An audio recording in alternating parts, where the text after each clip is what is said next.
Yo, this is Rick Mahorn, the bad boy, giving a shout out to my man Drew, Detroit Drew. Make sure you tune in on his YouTube channel, Detroit Drew. Bad boy. Are you ready?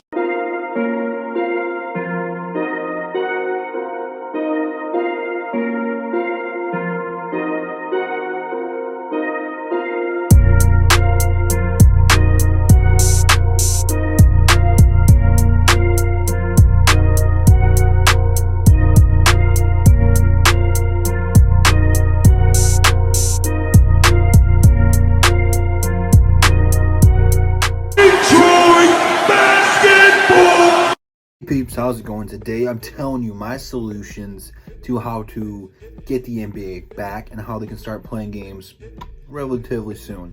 Give it an ETA of 2 weeks or so. But before we do that, just to keep you guys in the loop, currently, right now, NBA is talking to players and coaches, front office execs on it. They even want to come back. I seen something yesterday. Can't tell if it was true or not because I didn't have time to look into it. The NBA is anticipating just jumping straight into the playoffs, which is something that they might do to kind of help keep the draft schedule, lottery, combine, all if they're going to do any of that, kind of keep that on the same schedule. So that's something let's keep your eyes on. But even if they do that, this applies to both regular season and playoff basketball. And it's pretty simple. First thing you do is test all the players, coaches, and anyone who's going to be in the arena. So referees, announcers, press, if you're going to allow any of that stuff, they have to be tested. There's no ifs, ands, or buts about it. And then once everyone who is safe, what you're going to do, and it's pretty simple, is you're going to incorporate a football atmosphere because the arena is going to be empty. And you're going to keep, I think you're allowed to have 10 people together.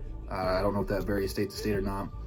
But what you're going to have to do is have some of the assistant coaches in the box if they're going to play in an NBA arena. We have them in the very top of the arena. They're going to have a headset. They can talk to the coach, the players, whoever they want to. That way they're not on the bench. And then on the bench, you have somewhere between, you got 5 in the court. So you're going to have about 8 people on the bench or so, give or take, that are active. Spread them out.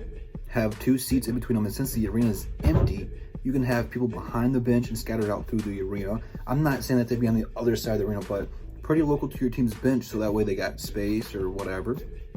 And then you're going to have 2 referees at each end of the court, so that way they can see what's going on underneath the hoop. Everyone's spread out. Everyone is super safe. I think that if they are allowed to do WWE and UFC, and everything's been okay so far, WWE hasn't stopped yet. Haven't watched it, but nevertheless, they haven't stopped yet, and they're touching people. That sounded really weird, but that's what they're doing. I think that they can do this and do it safe. The one thing that they have to do for it to even be in a factor besides testing people is they gotta pick a city, and everyone has to be there. And that's why I think that they'd pretty much jump straight into playoffs, because to have all the teams in one city, that's a lot of hotels. That's a lot of not being able to control the atmosphere or control the players, because you don't want somebody to go out to a club or whatever after a game and get, the whole purpose of this is to take it serious, come into your business and get out, I think it's very doable.